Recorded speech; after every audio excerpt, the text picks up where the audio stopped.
The Diamondbacks have broken their slump. My Pavin Smith for MVP prediction is validated.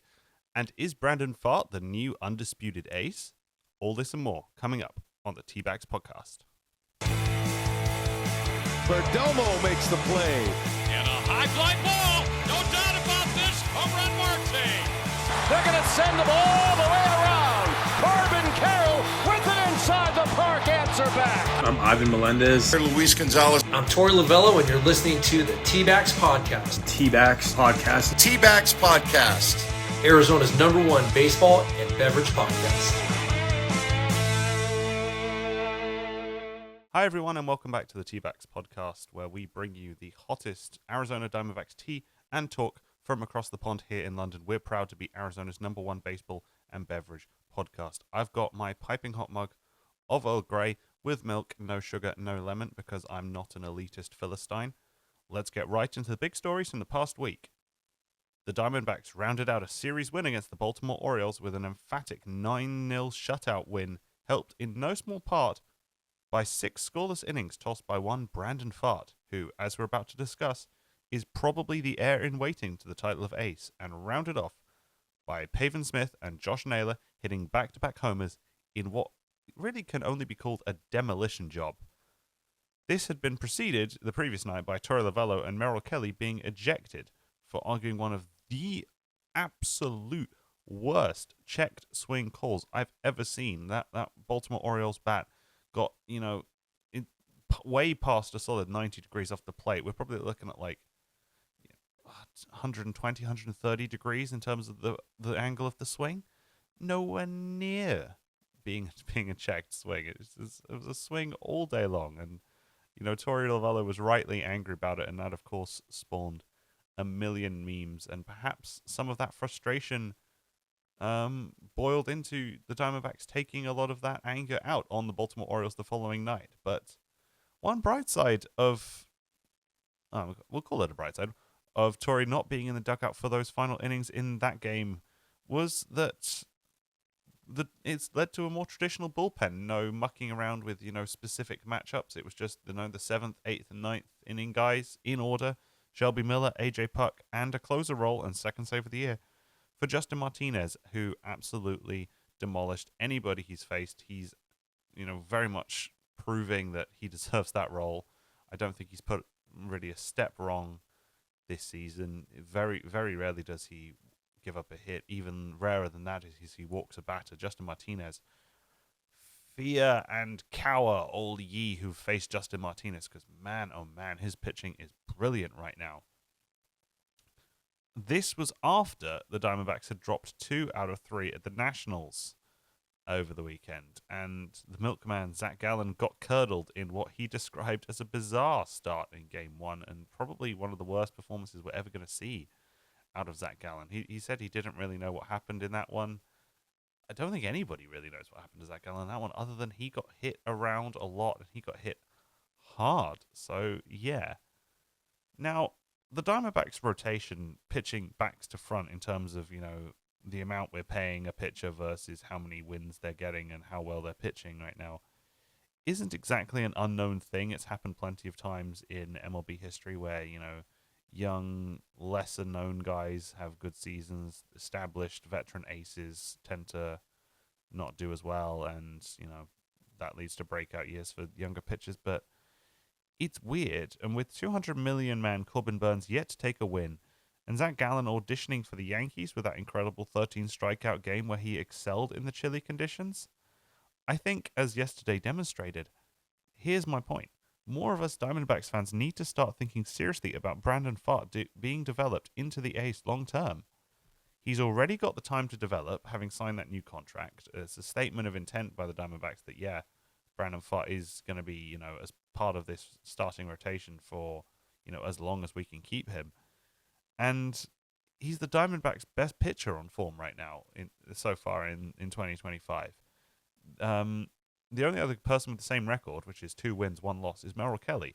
But Merrill Kelly has over double Pfaadt's ERA right now. Pfaadt's sitting at around a 3.5 ERA, which isn't amazing, obviously, for a starter. But Merrill Kelly's in the 7.3, 7.4 range for ERA, if memory serves. So Yeah, Brandon Pfaadt's our best pitcher, or best starting pitcher anyway right now. Like Ryan Nelson's doing an amazing job as the length relief guy out of the bullpen. How long before, you know, we start thinking, do we have to make an adjustment to our starting rotation? Do we have to think about the guys who aren't living up to the money in their contracts? How long before one of those guys gets cut? In favor of giving Ryan Nelson a spot back in the starting rotation, as he has so often been for various injury-hit Diamondbacks starting pitching staff in the last few years. But yeah, Pfaadt was dealing his best yesterday and very much deserves his spot in the rotation. I'm not saying, it should be Ryan Nelson over Brandon Pfaadt in that fifth starting spot. Far from it. Pfaadt was pretty impressive, alternating between the sweeper and the changeup around the bottom corners of the zone. And he went back to the high velocity, throwing a high sinker when he needed to generate some swing and miss above the belt. Now, he doesn't have speedo breaking velocity on that sinker like some guys, but is usually pretty solid on the location. And against a team like the 5-8 Orioles, who haven't quite gotten their big stars going this year, that's Gunnar Henderson specifically I'm talking about here, who's 3 for 21 to start the year. And it's beating teams like that consistently is exactly what the Diamondbacks need. There's not going to be any real easy wins for this team, but the more W's can come from the lower half of the rotation, the better. Because I have faith that, Corbin Burnes and Zach Gallen will start racking up the wins sooner or later. I think, double figures in the win column for both of those guys is certainly not an unreasonable thing. I think that's something that we will see in this season, absolutely, before we inevitably lose Zach Gallen at the end of the year. So I think we can rely on some of those wins coming later on. But the more wins and the more solid performances that the guys, I know technically Corbin Burnes is our number 5 starter in the order, but realistically he's one of the 2 aces. But guys like Brandon Pfaadt and Erod, the more wins they can pick up when perhaps people might expect them to be a weaker link in our starting pitching, it's going to serve us very well. And in a division that we're going to talk about in a minute being kind of as crazy as it is, being able to do the basics right and pick up the wins in that middle of the run against teams that you probably could beat or maybe should be beating, and being able to do that consistently, not just when you have your aces on the mound, but have the guys who maybe are less stars. I think that's something that the Diamondbacks need to be good at doing. And if Corbin Burnes and Zach Gallen do come good, then all of a sudden you're thinking, oh wow, isn't it so much nicer that we don't have to worry too much about whether or not our starters are going to have a good game or not, and you just rely on that consistency. When at the same time, you can also think about, hey, we're probably going to get a win when Pfaadt or Rodriguez or maybe Ryan Nelson, if he gets a start. Or do we see like a Gilbert Diaz at some point this year, who's always capable of having a more impressive outing than some might expect? Are those kinds of guys going to get you wins too? And if that is the case, then it's going to put the Diamondbacks in a much stronger position than their position in the division reflects right now. Now, speaking of new players who are coming good, it was really great to see Josh Naylor get his first Diamondbacks homer yesterday. Many of those fans who've watched him over in Cleveland have pointed out that, yeah, it can take a minute for him to warm up the power bat in a season. He doesn't always come out the box swinging in the first 2 months of a season. But once he gets going and he gets into that nice rhythm and he's comfortable in a clubhouse and knows where he stands in a team, and I think that is something that hasn't quite been established for Josh Naylor yet, because there have been some miscommunications, especially that very costly error against the Yankees where he kind of chucked the ball over Corbin Burnes' head and missed an easy ground out. Yeah, Josh Naylor isn't quite bedded into the Diamondbacks yet, but he's coming good now. Josh Naylor is a guy who we all know very much is capable of hitting for solid power. People have talked about how previously in Cleveland he's had, several multi-homer games in a month at various points in his career, and saying, yeah, that's gonna come real soon is probably a little dramatic to predict after his first home run of the year, and it is only his first home run of the year compared to other guys right now. When somebody like Geraldo Perdomo has 2, for example. Shout out to Jerry on that one. But Naylor was somebody we signed to get some power at first, and he's apparently found it. He's been pretty good at the plate this year anyway, coming up with plenty of clutch RBI knocks, well-driven balls on the ground through infield gaps, etc., etc. Like, the numbers don't lie. Currently, he's batting .340 with a .929 OPS, which aren't numbers to take lightly by any stretch of the imagination. Josh Naylor is doing great, and I think to expect too much more than how he's doing right now with, sort of where he fits in a Diamondbacks team that hasn't been doing it the best we know it can this year. Josh Naylor's doing fine, and he's only going to get better. So, yeah.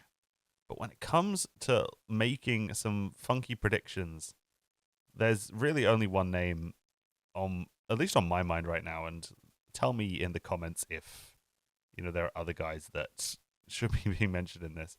But the battle for the Diamondbacks Silver Slugger is probably so far at this stage in the year between Corbin Carroll, who got his 5th of the year against the Orioles with that Shohei Ohtani swing, and then not so surprised contender, if you've been listening to the show, Pavin Smith, who is rewarding the faith shown in him as a full-time DH and part-time outfielder and first baseman with his 2nd of the year, and who currently, here's a stat for you, for you stat junkies, Pavin Smith currently has the 3rd best OPS in baseball since September 1st last year of all players with over 100 at-bats. Only the 2 MLB poster boys, who you get a little bit of help when they need it anyway, Shohei Ohtani and Aaron Judge, are clear of Pavin Smith. Pavin Smith sits 3rd in that top 5, and he's 5 points clear of the Kyles. That's Kyle Tucker and Kyle Schwarber. And that's the kind of numbers that we all somewhat knew Pavin was capable of. But I'm not sure too many of us had the faith that he could produce them full time. And when I, along with Alex D'Agostino from Sports Illustrated, somewhat sarcastically predicted he could have an MVP season, yeah, we may have been kind of laughing around, joking around, but at the end of the day, he is a Major League Baseball player. He does have ability, and he is delivering on it. Hey, here we are. Pavin is raking, and I'm not complaining. He was hitting .231 on the road trip, which wasn't great, but over the series at Chase, Pavin Smith 4 for 7, 2 doubles, and a homer, and is now on a 4-game hitting streak, leading the team with a .400 batting average between DH and first base. So, hey, show him the love and respect he deserves, Diamondbacks fans. I am now very much a Pavin Smith cult truther. I take back everything I've ever said about him that's negative, and I may well regret being so big on him now, but I take back everything I've said. Pavin Smith has proved me wrong with his role this year. He's been doing amazingly. He's delivering what the Diamondbacks needed from him, and I, for one, could not be happier to have a bat like his in the form that he is in the Diamondbacks lineup. Looking forward, next up for the Diamondbacks is the Milwaukee Brewers, who, as I'm recording this, have the same record as the Diamondbacks at 7-5, but they are half a game off the lead of the NL Central. They've been on a 3-game winning streak, so yeah, coming into the series against the Snakes, pretty high on confidence, but I'd like to point out most of their success has been at home. They've not been fantastic on the road this year. So it's time for the Diamondbacks to turn Chase Field into a snake pit, and it's going to be Erod on the mound for Game 1, coming off their best strikeouts total in a game since 2019, when they picked up 12 against the Nats. And it's somewhat crazy Erod didn't earn the win in that one just before his birthday. But what I'm going to do is I'm going to avoid saying I expect a strong performance from the Diamondbacks, because they're all kinds of all over the place this month. Geraldo Perdomo is our go-to power bat. Lourdes Gurriel has forgotten how to play defense. Jose Herrera has caught more runners stealing than Gabby Moreno. Josh Naylor is leading the team in stolen bases. Just think about that one for a minute. And all of this is happening while Ketel Marte is on the injury list, so Tim Tower and Garrett Hampson are deputizing at second base. Although, in the last few hours, we've had some good news, courtesy of Steve Gilbert, that Ketel's MRI revealed a grade 1 hamstring strain, which is a case of weeks, not months, and that's probably the best case scenario for the Diamondbacks All-Star. Shout out to Tim Tower, though.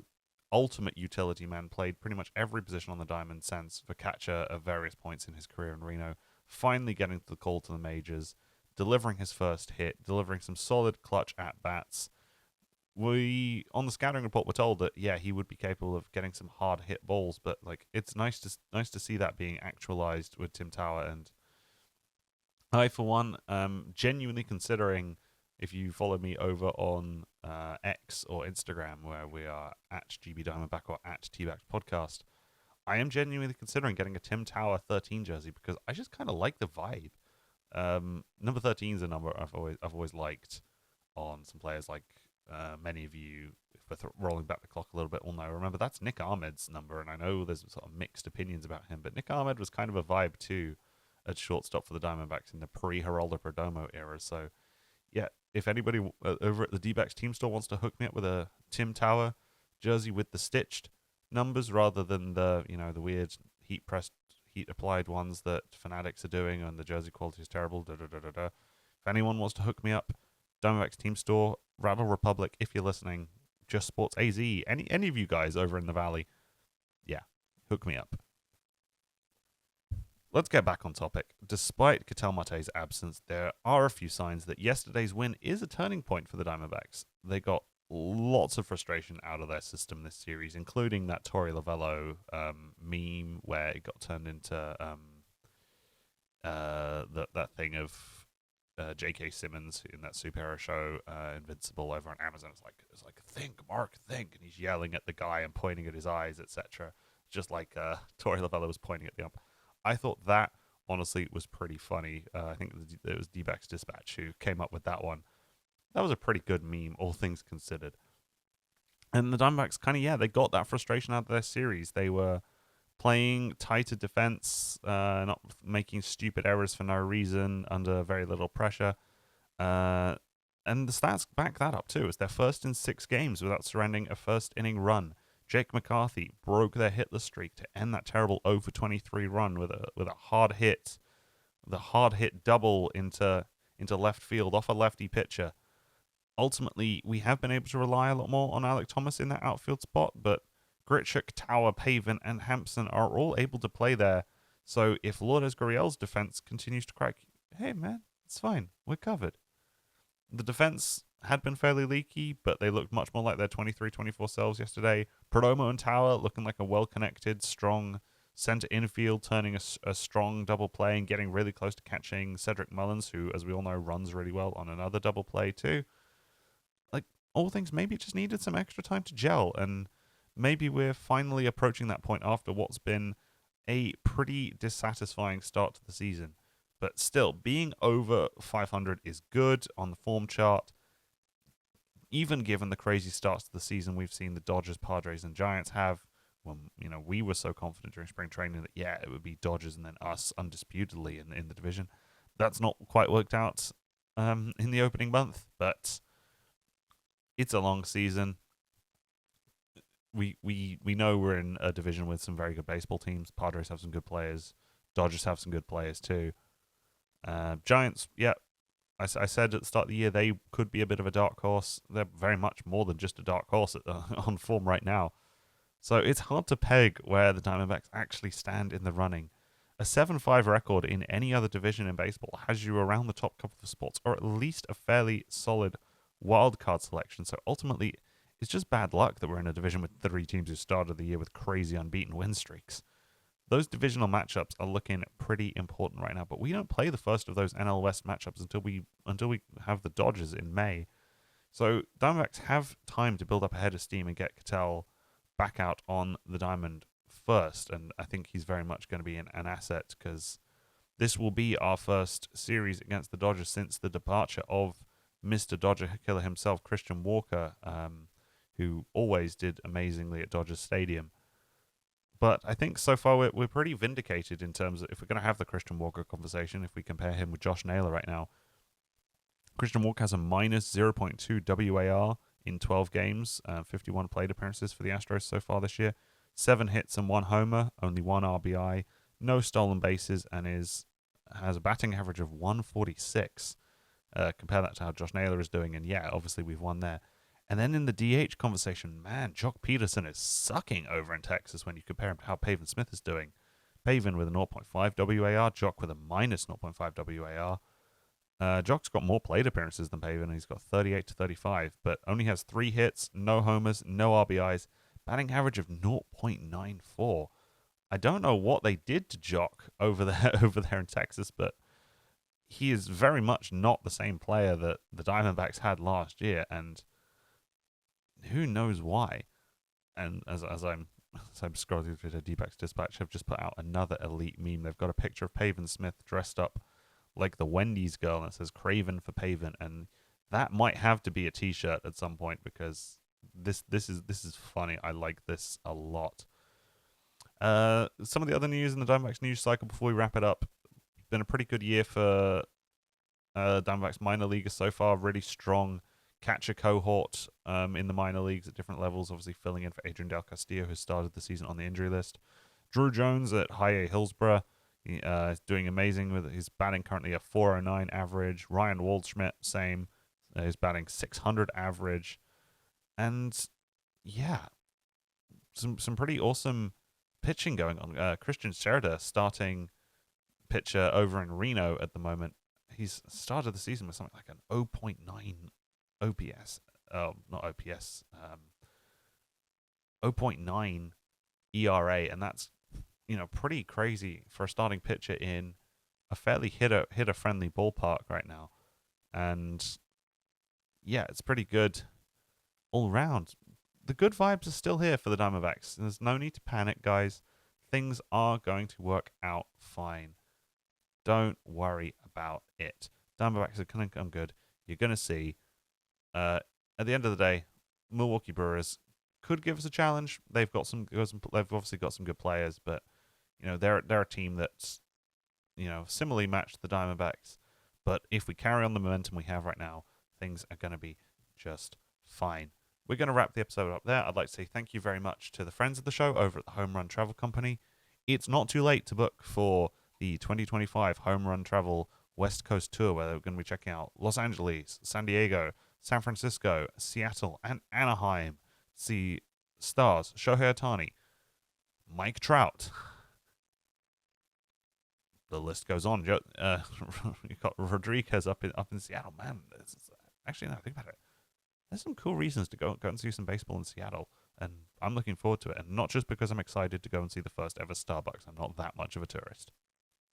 Okay, maybe I am, but I'm definitely ordering tea, not coffee, when I get there. And I'd also like to say, if you want to see what's going on in terms of the British baseball scene, be sure to check out the National Baseball League highlights over on Baseball Softball UK TV, with multiple channels where you see every single National Baseball League, which is the Premier League, the major leagues of UK baseball. Every game is live over on Baseball Softball TV, thanks to the British Baseball Federation and Baseball Softball UK. That's our episode. Thank you very much for listening, everybody. This has been the Dbacks Podcast. Remember to go and follow us on wherever you're listening/watching. Be sure to go check out our social media pages. We are at Dbacks Podcast on pretty much everywhere. And we're also at Dbacks on TikTok. Thank you very much for listening. See you on the next.